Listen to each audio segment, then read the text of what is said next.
word you use? Spoilers. Spoilers. Spoilers. Spoilers. Spoilers. Spoilers. I like that word. I thought you might. Hello everyone, and welcome to another Review Who, and today I'll be taking a look at the first ever televised story from way back in 1963, An Unearthly Child. As those of you who know, who watched my previous Review Who, I've already reviewed the pilot episode, which, apart from a few small differences, is basically the same. With that in mind, this review won't contain a lot about the first episode, as I've basically already reviewed it in the pilot episode.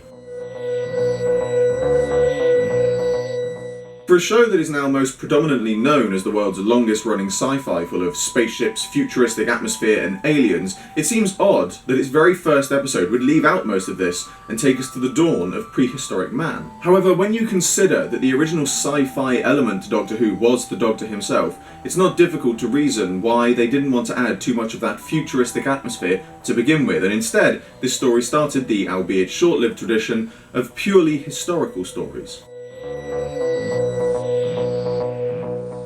The story plays out very well for a first serial. As I said, whilst it's not one of these sci-fi stories the series became known for, it keeps up a good pace and works well by not throwing too much at the audience too soon. The plot itself is relatively simple and sets the precedence for many future stories. The Doctor and his companions travel somewhere, get into trouble, and they have to survive the subsequent events.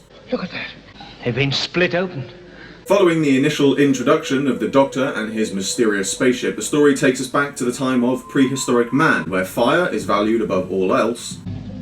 Where is the fire Tsar makes? My father made fire. They killed him for it. And we also see an early example of, despite his outwardly age, the Doctor still has the cunning and wit of a younger man. This knife has no blood on it. It is a bad knife. It does not show the things it does.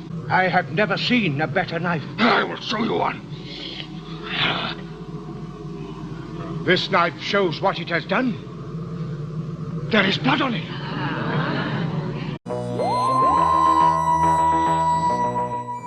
As with the pilot, the acting in this episode does feel a little jilted and a little off at times. However, as the series would progress, this would be something that became quickly lost. The acting of the cavemen and women comes across expertly on screen, capturing the real essence of Stone Age humanity. Carol says, where he comes from, he's often seen men make fire.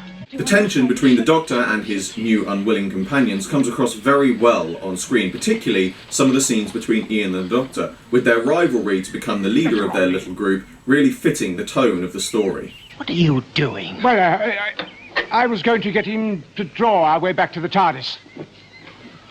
Whilst this rivalry does seem to die out in later stories as they seem to trust each other a bit more, this story sets the bar for their ongoing alpha-male conflict in their early stories.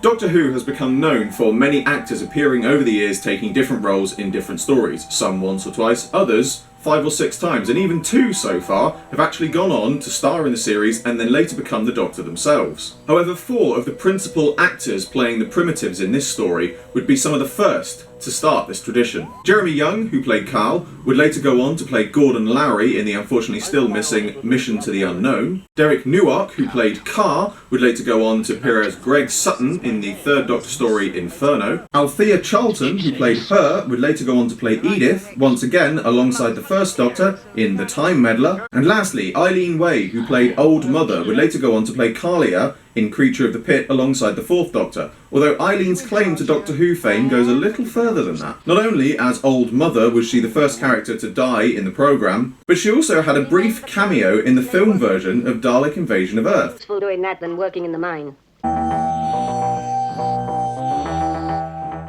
Overall, this story works very well as a first episode, despite the lack of the sci-fi that the series would later become known for. Whilst this does seem a strange choice to us now, the story itself uses that to its advantage. By focusing the sci-fi element purely on the Doctor, it doesn't throw the audience in at the deep end whether that was the audience that was watching then, or new audiences watching now. As I previously said, I was planning to give each episode a mark out of 10, but given the amount of episodes that I have to go over, to mark them so definedly just seems odd, so this isn't something I'm going to do now. However, for this episode, I will say that if you're watching it for the first time in general, as your first introduction to the classics of Doctor Who, or even as your first ever Doctor Who episode, then it is one well worth watching. As always, I hope you enjoyed this video. Like, favourite, subscribe, share, it really helps me out a lot. I salute you all, and I will see you with another video very soon.